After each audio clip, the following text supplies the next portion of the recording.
were raised in Hi, plenary. Vele. No, it doesn't. But the understanding is that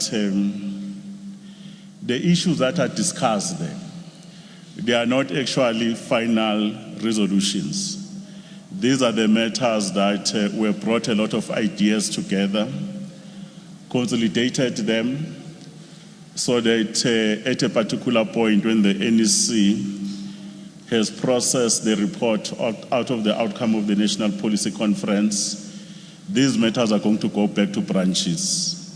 But equally, the ANC is going to continue to engage with society on the issues we're raising, so that ultimately in December in the National Conference, we should be able to make final decisions.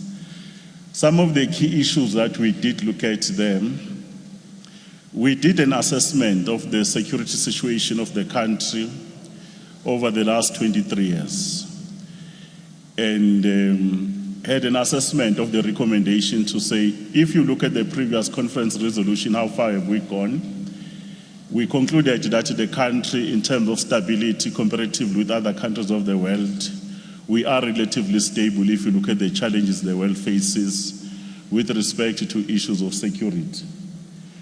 But at the very same time, we also reaffirmed the strategic thrust of the work we do as guided by the National Development Plan, which is Vision 2030, around the issue that people who are living in this country, they should be able to feel safe at home, at school, and everywhere. But we also have to create a capacity in the state, in the criminal justice, to deal with those particular issues. But at the very same time, we have done an assessment to say, if you look at our security architecture as a country, what are the key issues that we need to look at? And broadly, those particular themes, we did look at the main issue, which is the territorial integrity of a country, of our state, and a number of issues emerged there to say, what are we dealing with? We also had an opportunity to look at the threats to the well-being of South Africans. You know, the key issues around crime that we face. We also had an opportunity to look at the authority of the state. We also had an opportunity to look at issues of the economy. If the economy is not responding well, how does it actually migrate, being from an economic issue to become a security issue? And then the last two issues, we had an opportunity to look at the scourge of international terrorism, because our country could not be saying that it could not be spared. Every country remains vulnerable. And then lastly, it was the issues around information security and cybersecurity. Beyond that, we then had to look at a number of key decisions that we made around those particular issues. We also had an opportunity to look at what others, they normally call it, they actually call it color revolution. That countries, you normally will have challenges, that if you don't do certain things, those that seek to influence you can influence you because you've created conditions to do that. We actually had to look at it to say, are there forces that seek to undermine the authority of our country on the basis of our own issues? We have also said that we need to tighten the issues around the management of migration, which is a major issue because migration is a global phenomenon. People are moving around, it's one globe for various reasons. Others are asylum seekers, but others, they are just moving because on the basis of economic opportunities, and others are moving for various reasons. And how should we actually put legislation to deal with those issues? Those are the issues we raised. But at the very same time, in terms of a number of legislation that has a relationship just to deal with those issues, we also had to discuss the issues of our ability to say, what should we do differently to strengthen the management of our borders, which is part of territorial integrity. The use of technology there in terms of our border systems, the issues of dealing with ethical conduct and corruption in some of the officials that are there, but also to deal with the issues around illicit flow of goods that you'll find in our borders. And we say that what else do we need to do differently, but also working with the neighboring state. We also had an opportunity to look at the issues of the management of our national key points, like the airports, like others, and say, what should we do to ensure that those port of entry, because they are able to facilitate the movement of people and goods, they are secured.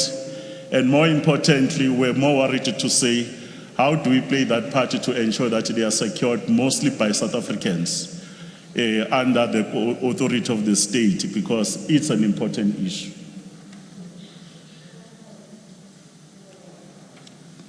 Well, the other issues that we have to deal with are issues around corrections, correctional services. In the main then, we were dealing with an assessment to say, looking at our prisons are actually overcrowded, it's a reality. But we also have done an assessment to say who's in these prisons. And we have some numbers where we have discovered that a number of other people that are overcrowding our prisons, there's a lot of other foreign nationals that we get to be arrested. The figure that we gave was 6,440 who are actually serving in our prisons for nearly 10.6 years in the main. And if you look at that particular figure, normally we said that 4 in 10 of the 6,440, those foreign nationals, they're committing various aggressive crimes. But our attitude as the ANC, crime is crime, irrespective of your nationality. It must be dealt with. But when we did the assessment, we're also dealing with an assessment to say, how do we use our international treaties to do prisoner exchange so that we can be able to do some of those particular issues? But also to deal with overcrowding, how do we actually ensure that there is a program of rehabilitation? Those people who have petty crimes, they are integrated back into communities and be able to do certain issues. Well, we also had to deal with issues of home affairs. Generally, I think I've spoken about in the main is issues of management of migration, management of our borders, but at the very same time is how home affairs structural in terms of the fit for purpose. It becomes part and parcel of the security architecture of our country. There was a serious discussion, and we continue, we think that they play an important role. We have also said that the issues of creating an entity, not an outsourced entity, but an entity of the state called the Border Management Authority.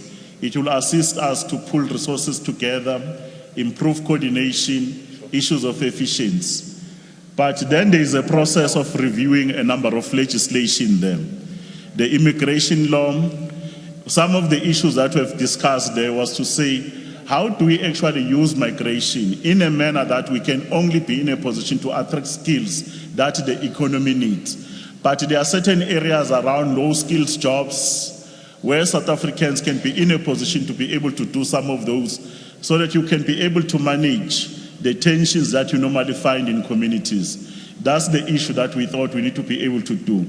But we're also saying that as a country, we should have a credible database so that we can be able to understand who's in the country, what by what, village by village, so that you cannot have a situation where you don't know your neighborhood, so that you can be able to ensure that other matters of security are taken into account. We also dealt with the issues around defense, reaffirmed the constitutional imperatives that our sovereignty and territorial integrity is hindering on the defense force. But we also have said that the defense force can not only do matters of defense, but we can also be able to use defense as a driver of economic growth. If we can be able to develop our defense industry with respect to research, innovation, to be on the cutting edge, we can be able to actually get defense to actually contribute to the GDP, but not like in the days of apartheid where it was militarized, being used in terms of the brutality against our own people and the neighboring state, because in the past it used to contribute about 20%. That's the main work that we're looking at. With respect to the military veterans, we have reconfirmed the decisions that were taken in the past. Remember, in 2007 in Polokwane, we agreed to establish a ministry. In the meantime, there is a Ministry of Defense and Military Veterans as one. There is a strong view that we should be able to conclude the journey of actually giving a standalone ministry to be able to deal with issues of military veterans. And the suggestion is to say, before the end of this term, we should have done that. In other words, 2018-19 financial year. We have also taken a decision to say, the plight of military veterans, what are the other ways we can be able to actually create an income so that the benefits are taken care of, and also the issues of the experience that is there with military veterans.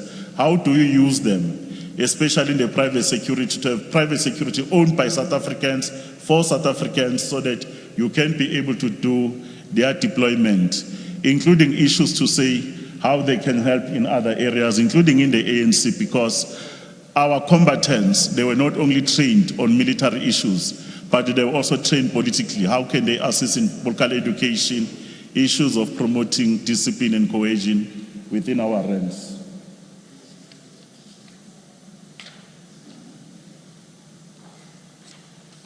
Well, we had an opportunity also to discuss, the matter is not new, the matter around private security industry.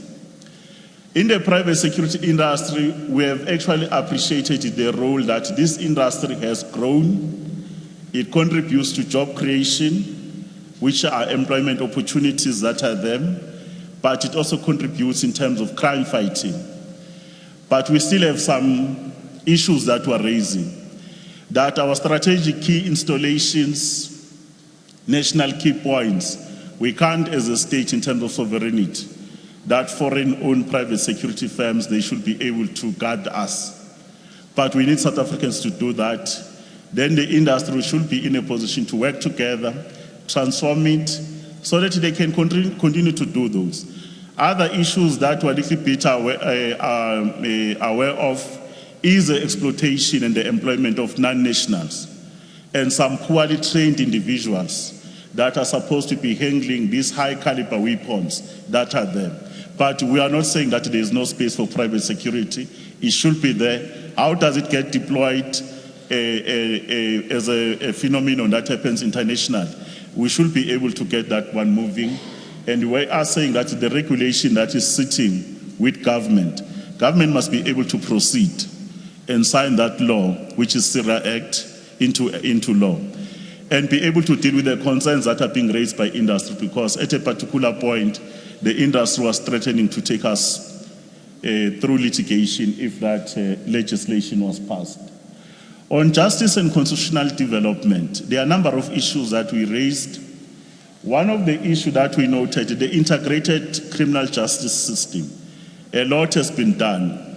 Remember the example we saw around the question of the World Cup. Speedy investigation, prosecution, that capacity that we created. And we can be able to say, in terms of drawing lessons, what can we do much better to be able to continue with that? Because if we don't improve the efficiency of the systems, the issues around the trust deficit remains a problem. It takes time, people go in there, then they are able to escape, even if they've committed heinous crime, because probably with our investigations, the readiness of our dockets is an issue. But we're also saying that we're going to migrate and ensure that we modernize the system itself in terms of using technology, because you can't have dockets that are actually getting missing in their own system. Those are the main issues we have raised. The transformation of the legal services of fraternity in terms of the support of black lawyers in particular, and how the state is providing cases, a deliberate attempt, other than to actually have same faces all the time. These are some of the issues that we thought we should be able to raise. Then there are a number of legislation that we think needs to be overhauled around this particular issue, especially if you look at the issues around crime and corruption. The issues that are raised by our people to say, in many instances, the law that actually pertains to bail, and we have seen certain instances where communities are saying, no, you can't just apply the law without doing consideration. Therefore, we were able to say, let's be able to look at the laws around bail, witness protection, but also including the issues around petty crimes, which are defined in Schedule 1. Certain crimes must be harsher sentences. Instead of regarding them as Schedule 1, regard them as Schedule 5 and Schedule 6, where they are becoming much tougher sentences. We also did discuss the issues of the transformation of the judiciary. That over the last 23 years, a lot has happened. But if you look at the employment equity imperatives, but then there are issues that we need to be able to deal with beyond the employment imperatives. Issues around the attitude, orientation of the system itself, whether there are weaknesses. We also dealt with the issues around the separation doctrine of the three arms of state, the judiciary, your executive, and also the legislature. How do we find a balance? What are our rules of engagement? So that we will not have views about encroachment, about overreach in some of those issues. On fighting crime and corruption. On fighting crime, we have noted that if you speak to a number of South Africans, they are feeling that violent crimes are on the rise. And we have seen the brutal killing, barbaric one, of women and girl children. And there's a view that probably we want to coexist with crime. The issues around the use of drugs, narcotics, and other illicit issues that are there in our communities, we are investigating other opportunities to say, what do we need to do different? One, to have successful prosecution. Well, we also have to deal with the question of law, where normally if you are given a life sentence, but if you look at that life sentence that you are given vis-a-vis the law that actually deals with parole, you sometimes, after a particular period, normally around 25 years, you should be in a position to apply for parole. And these people are back into the system. The other issues is around the parole system itself. Over the last few months, how does the system itself take into account the views of the victims into consideration? Because sometimes when people are on parole, they go back into the communities. While they're still there, even when they're on bail, they do other issues that they continue to commit crime. On corruption, we have actually continued to say the resolution that we took in the 53rd National Conference and in the last NGC, we reaffirm our decisions that we should not tolerate corruption, irrespective where it raises the ugly head in the position we hold, because it robs us of an opportunity of the resources that are there. And we should be able to deal with corruption, whether it's in the private sector, whether in the public sector, because corruption is corruption. And then we are actually looking at some of the ways that the corruption issues and the cases, because to prosecute corruption cases, it normally takes time. Normally, corrupt individuals, they have the resources, they can drag matters over a number of years. And at the very same time, then you can have an impression that we are not dealing with the scourge of corruption. I think that's the summary in brief, because if you look at the security of the state and the work we do, we also discuss the economy, comrades them, especially the illicit economy, the transfer pricing, the issues of the flows in terms, you could see the things that are happening in our borders, but more importantly, the issues of illegal mining and the wars that are happening there. You have seen in Free State, you see in Gauteng, KwaZulu-Natal, Mpumalanga, Limpopo, everywhere. Illegal mining has become the biggest issue that is there. It has became a biggest a lucrative trade. And how are we actually going to be doing operations there to clean up the space, while at the very same time the country is not robbed of the necessary resources? As I've said in the beginning, these are the issues that we have actually, in principle, consolidated them. Then we should be in a position to refer them back to the organization through the structures. And in December, the matters will be refined more until we actually come with clear policy position. Thanks, Comrade Zisa. Thanks, David. Any questions on that note of Zamazamas? Budvuyo. Please wait for your mic. Vuyo Mvoko, ENCA. Image Budvuyo, image. Kumlethatha ipen ka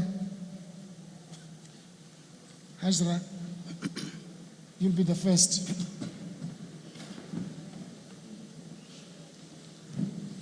Proceed, Budvuyo.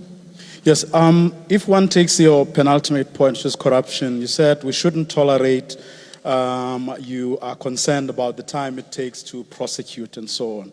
But when we are talking about the transformation of the judiciary, you didn't give any specifics. When you say you have, we are raising issues of attitude and orientation of the system, are you saying that it is not aligned to the sort of issues or principles that you would want it to be aligned to? In other words, the attitudes and orientation of members of the judicial system is not what you would like to see. Is that what you're saying?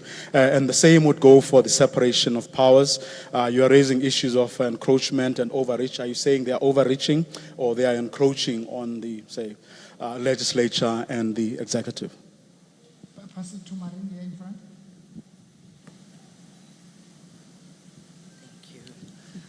Good evening, Marion Merton, Daily Maverick. Can you give us a little bit more clarifications in terms of the discussions you had around the authority of the state? What did the commissions feel? How do they want to define it?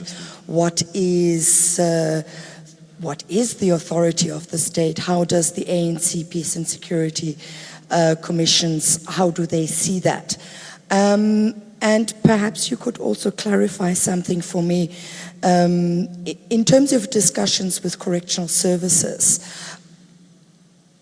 what was the reason of focusing on 6,414 foreign nationals convicted of crimes out of a prison population of 162,000, according to Stats SA?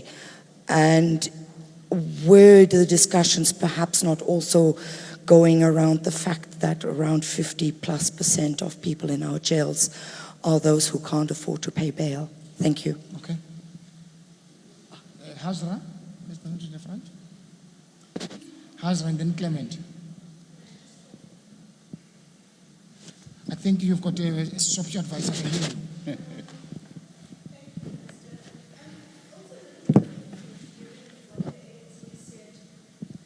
Hajra Amaji from Power FM. I'm also a little bit confused given what the ANC and its leaders has said in the build-up to this conference around the judiciary, and more specifically what the President said on our constitutional democracy, that you spoke so little bit about the judiciary. So can I ask you to expand a little bit on that, as well as the separation doctrine? What were some of the recommendations in this regard?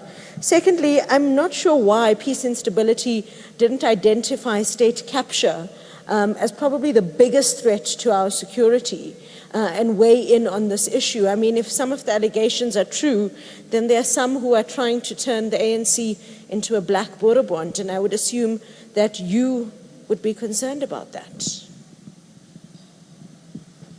Clement Manyatela from Eyewitness News.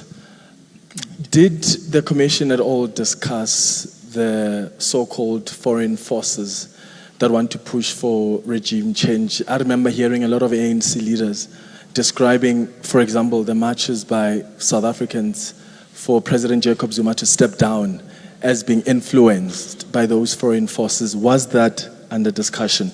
My second question is on the national key points being guarded by private security.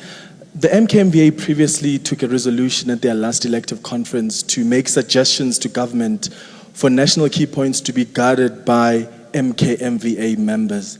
Did you entertain those proposals? Thanks. My last two questions, Pete, and just behind you. Oh, yes. Hi, I'm Claudia Malevich from Business Day. Minister, I just wanted to find out, in terms of the police, are you worried at all at this stage about the state of the police? There's a multitude of acting heads, which influences the stability of people that should be protecting our sovereign state. And then also in terms of contributing to the GDP on defense now, has there been an agreement that Denel should go back to the defense? Thank you. Pete?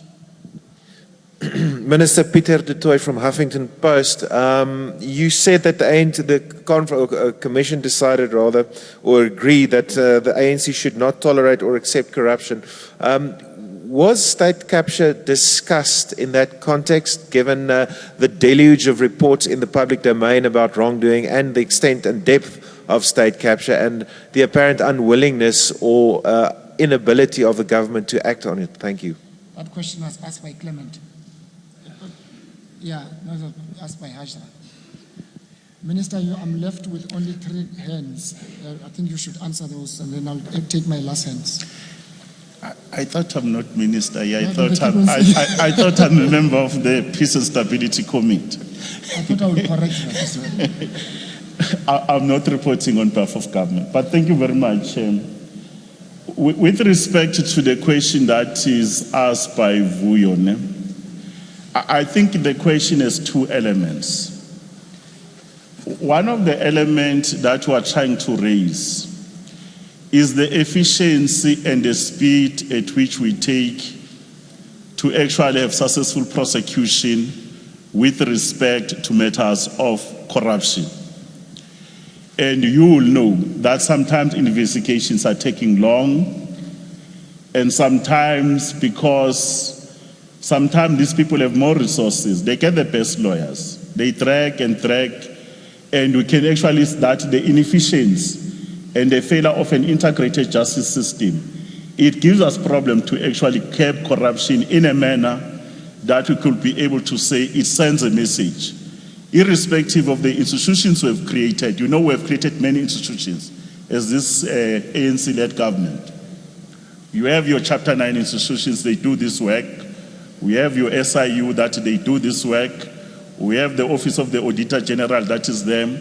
You have the Public Protector. You have a number of bodies that deal with issues of corruption. But how do you ensure that when these reports are there, they are presented to the authorities in a manner that the cases, they become winnable? This is what we are actually referring to. And when we look at the example of 2010, we say, what examples can we be able to draw? When you actually do intelligence, prosecutorial-driven investigations, so that you don't actually have an investigator or a detective. They come to the site, they go to the prosecutor. The prosecutor said, we have not actually collected actually credible evidence to be able to do that. I thought we should be able to deal with that when we raise the issues of integrated systems and the efficiency of the system without clouding with other issues. The second issue that I think you're asking, we raise an issue about the transformation of the judiciary. The transformation of the judiciary, we are referring to issues of attitude. We are also referring to other historic issues. That the judiciary itself, in terms of our approach and how we actually do certain issues to be able to be responsive to what is an outcry of our people, we should be able to do that. The issue that you cannot actually ignore, which is a topical issue over time now, is that when you look at the state, there are arms that are there. There are 3. We have a legislature, we have the executive, and we have the judiciary. There is no arm of the state that is more superior than the other. And how these arms of the state, they do their respective duties as enshrined in constitutions without creating the tension, because there is a tension around the arms because of one reason and the other. And our commission then said, let's look at how do we regulate our rules of engagement so that we be able to actually respect our various roles, our independence in terms of our execution without issues of overreach or issues of interference. We never wanted to actually, as a commission, including plenary, to start to be actually pointing fingers. We are looking at matters of principle and policy. Because if the policy is much clearer or there are certain gaps that are there, we should be able to deal with those issues. On the question asked by Miriam around the issue of the authority of the state, when we use the matters around the authority of the state, normally from the National Security Strategy or Assessment, we normally refer to the matters that talks about domestic stability.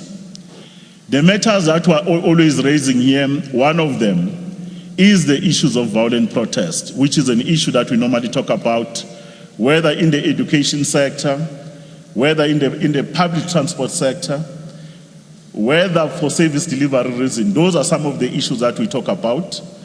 But in the same space, when you speak about the authority of the state, we are also talking about issues around crime, your transnational organized crime and other forms of crime. But if you find time, just look at the discussion document. We never wanted to go through this statement in detail. But those are generally issues that do you deal with them as you look at the outcomes, which is outcome number 3 in terms of the government language there. With respect to why did we choose to single out 6,440 non-nationals? The ANC is a listening organization, and there is no way when South Africans, they started to say generalization, to say foreigners are the ones that are causing criminality. But we had to do an assessment to say what extent, if you look at our prisons, who is there, for what reason. And this is an important analysis that we've done, is to say our prison from an overcrowding point of view, the burden to the fiscus, what should we do different? Remember, countries in terms of our international agreements and treaties, we can't be able to do prisoner exchange. And this commission has said that for petty crimes, we want these people to go back to their respective countries so that they can be hanged there and serve their sentences. While those who have committed serious crimes, heinous crime like murder and others, we want them to serve their sentences here in South Africa. We have no other reason. But when it comes to committing crime, crime is crime, irrespective of your nationality. And this is a message that as a leader of the society, we don't want to profile individuals because of their nationality here. On the issue Clement you have asked, you know that the document, we did discuss the issues of forces seeking to undermine our revolutionary advance. It's a big discussion. But, and we've actually done an analysis what it does in various forms and what we need to do. If you can see, one of the issues we're actually talking about is issues of espionage, issues of subversion, that is them. We don't want to create an impression that South Africa is loved by everyone. We're part of the global community. We know who our friends are. We know who our enemies. But whoever wants to work with South Africa, come through the right door. Don't try to strong arm us. We are actually a country, a sovereign state. If you want to do business, do business. If you want to build friendship, do that.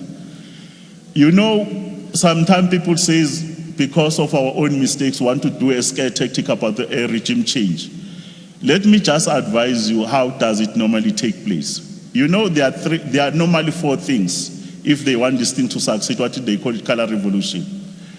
1, you actually establish entities that you'll use as a vehicle to influence.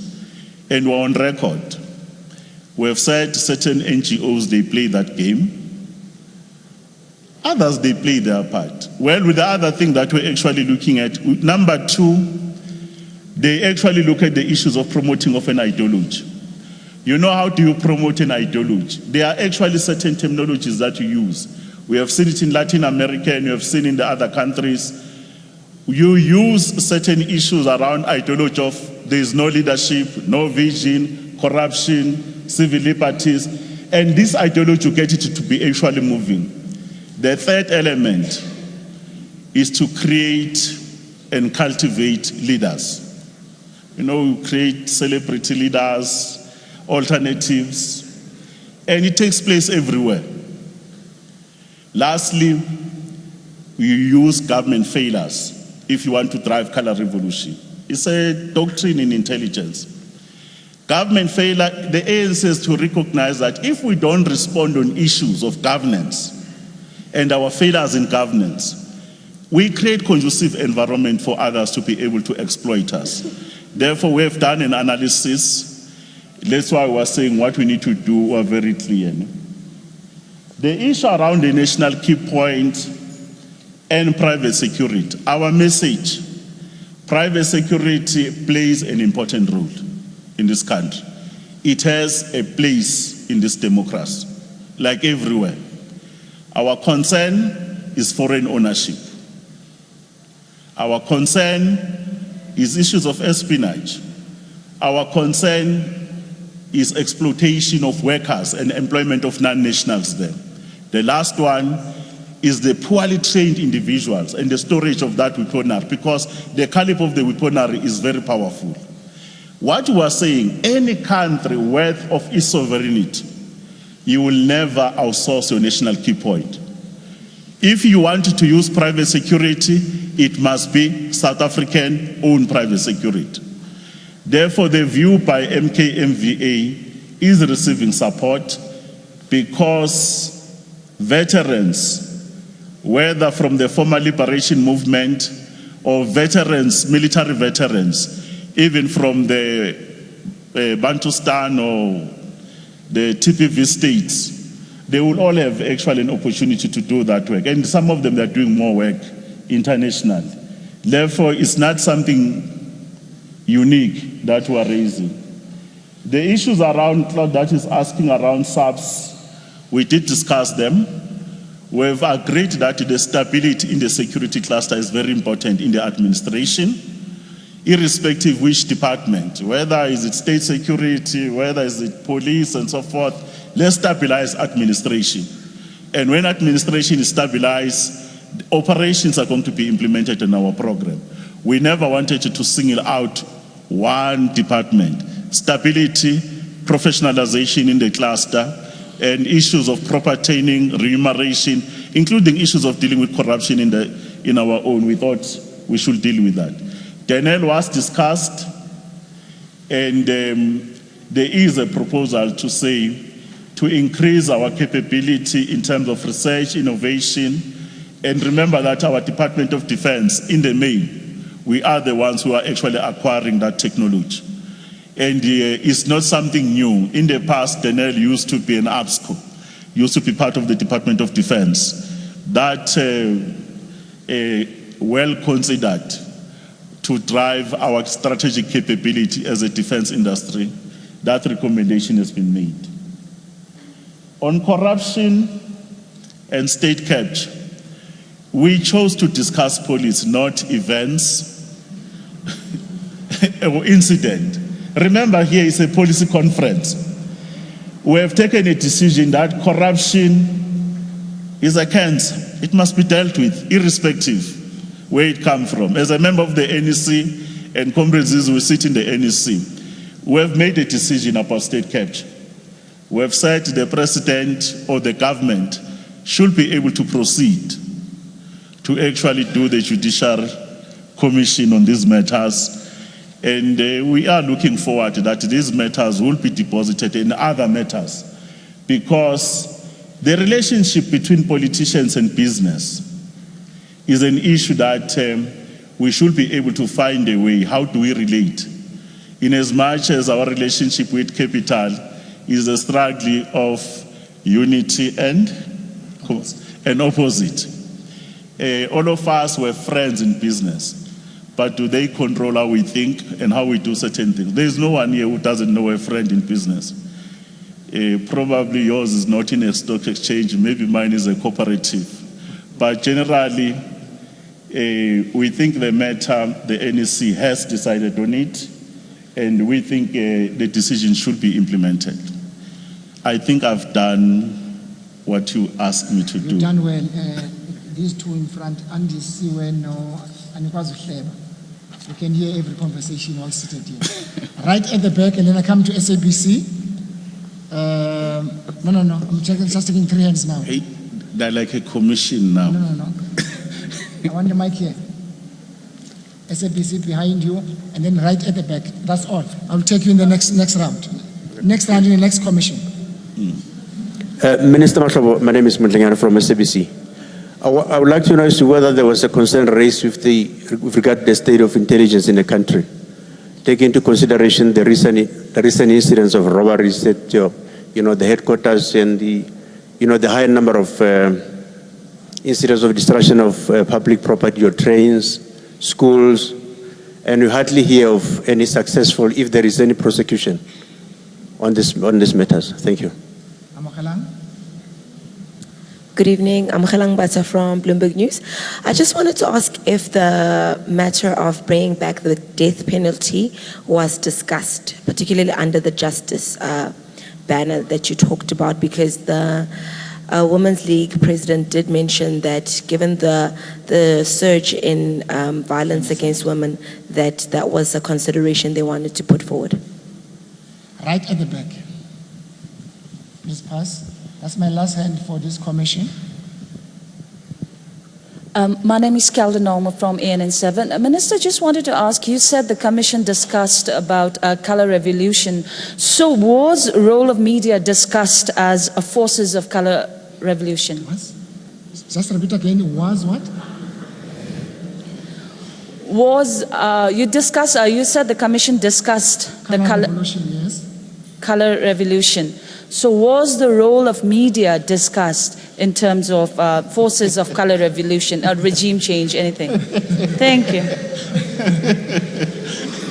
Okay, thank you.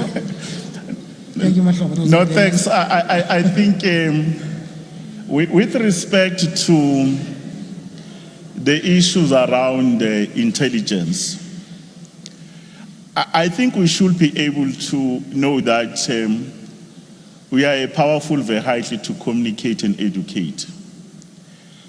Sometimes people don't know. In intelligence, you gather information, you give to the operatives, and they move. That's why we're speaking about integrated justice system. But when people, they choose just to be politically, they say other people are sleeping on their job. If you have intelligence, you can't actually scream and say you have intelligence. Let me make an example in Vuwani. We knew Vuwani Malamlel a year ago that it will happen.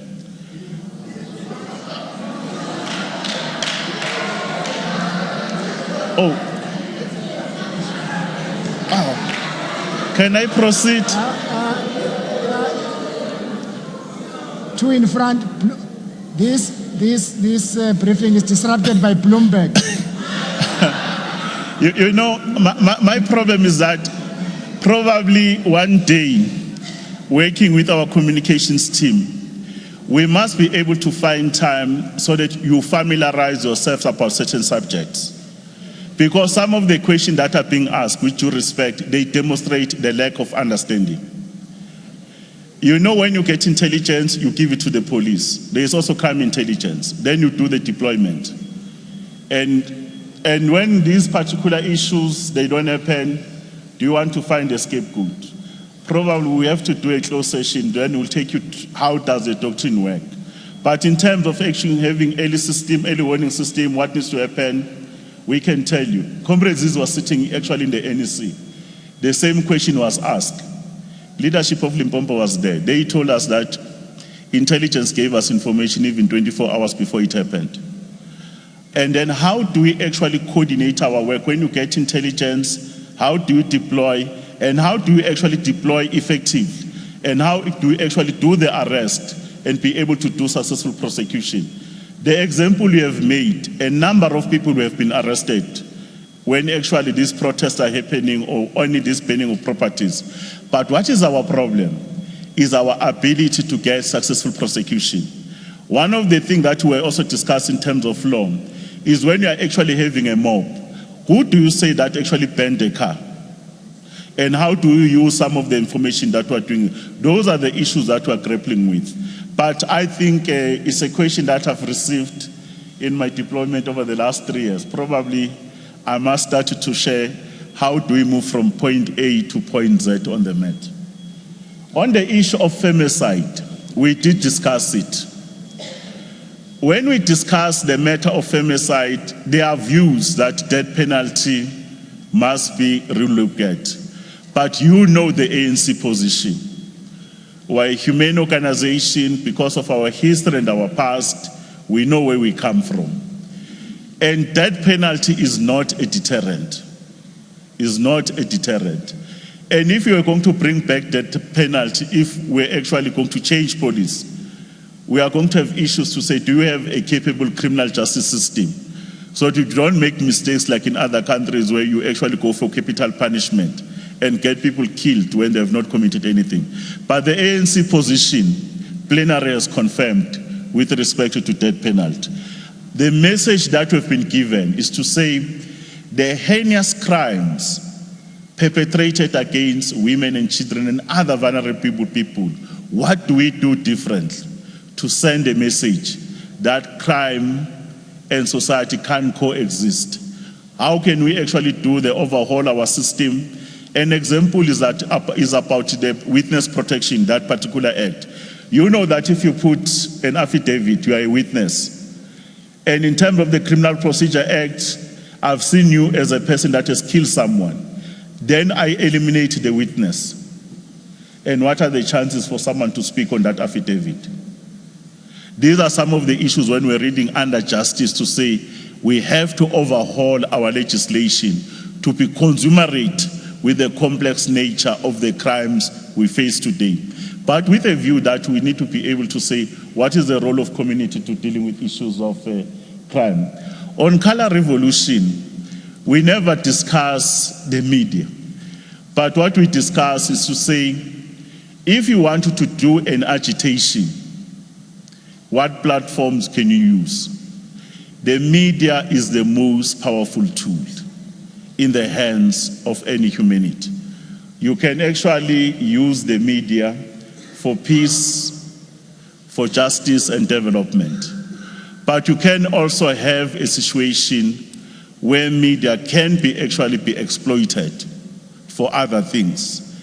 It does not actually happen in one country. It happens in many countries as a tool. Therefore, our relationship with the media and how should we be able to engage? We are not the enemies of the state. But the reality is to say, are we actually reporting in a manner to report objectively in terms of the doctrine and the training? But that's why I decided to give you the example, how does color revolution take place? Color revolution, it happens in terms of 4 phases. And those are the phases that we have given, because if you don't do the literature around color revolution, you will define in a particular way, and you will see actually regime change agents all over when they don't exist. But when they exist, we have the capacity to see and educate our people the forms and the nature it takes. That's why the branches and the plenary and the commission were to actually increase our level of alertness and vigilance, because you don't want people to start to collaborate wittingly or unwittingly with elements that seeks to undermine our sovereignty and democracy. Thank you.